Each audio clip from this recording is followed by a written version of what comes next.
Hello, and welcome to Everything is Spooky in the Dark, the podcast for WanderingCrystal.com. I'm your host, Crystal, and today we'll be talking about the tragic life of Bridget Bishop. Bridget Bishop was the first victim executed during the Salem witch trials. She wasn't the first person to be accused of witchcraft, but she was an easy target, and thus her fate was sealed when the afflicted girls started to point their fingers in her direction. Bridget was a widow in her 50s. She was born in England and married her first cousin. Why was that ever a thing? I will now and forevermore refer to him as her husband. After getting married, they decided to sail the seas and head to Massachusetts in 1660 in hopes of a happier life. Unfortunately, Bridget's time in Massachusetts would be filled with sorrow.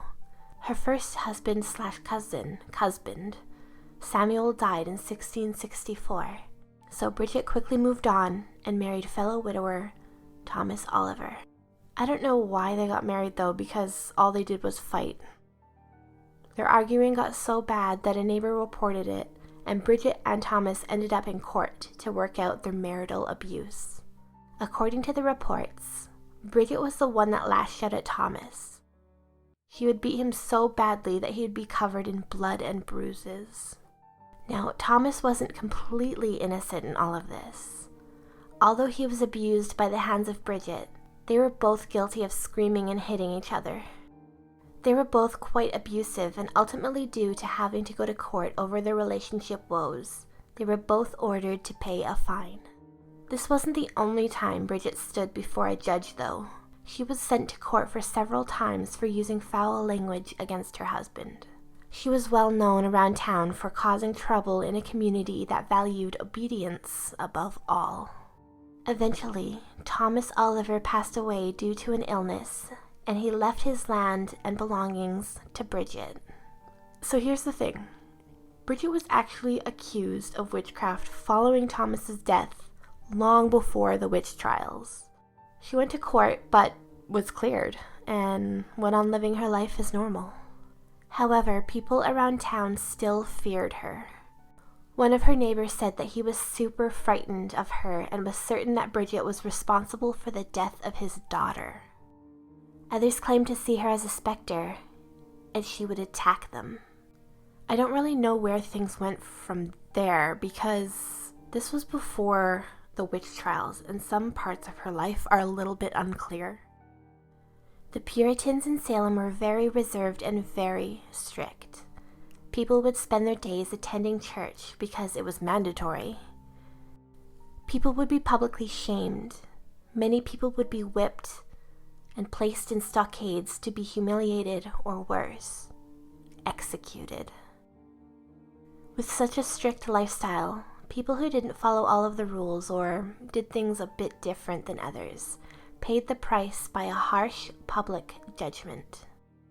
With regards to Bridget Bishop, most people say that due to her life and the fact that she made people uncomfortable for being outspoken, made her very suspicious, and people said she was clearly dabbing in witchcraft. So back to the land that Thomas left to Bridget after he passed. This land is located on what is now downtown Salem and was once an apple orchard. Bridget lived on this land with her third husband, Edward Bishop, until 1692, when the hysteria of the witch trials began and Bridget was accused of witchcraft again. Bridget stuck out like a sore thumb because she was not one to follow cultural norms, which is one of the reasons why I love her so much. But in the end, being different and being her own person did cost her her life.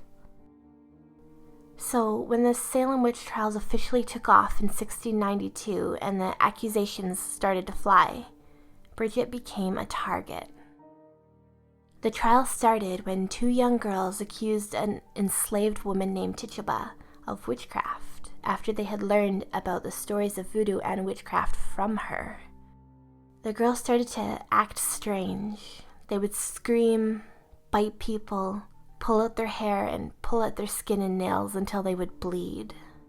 On April 18, 1692, Bridget was finally caught up in the chaos of the witch trials when 4 girls named Mercy Lewis, Abigail Williams, Elizabeth Hubbard, and Anne Putnam named her. She was brought to court and claimed her innocence. She said, "I am no witch.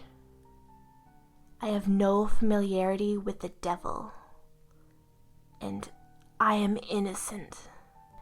And that last quote can be seen carved into the pavement at the Salem Witch Trials Memorial today. Even though Bridget was innocent, with her reputation, a ton of evidence of being a witch were brought forth. People would claim she bewitched their farm animals or their families. A couple of townfolks who had previously done construction work on Bridget's house claimed that they found poppets hidden in the walls. A poppet is a doll that is meant to represent a person and is used for casting spells and curses. The spectral evidence was enough for the courts, and Bridget was sentenced to death. On July 10th, 1692, Bridget Bishop was hanged at the execution site at Proctor's Ledge. She was the first of 20 people who died during the Salem witch trials. So, 20 people died by being executed by hanging in Salem, but more people did die as a result of the witch trials.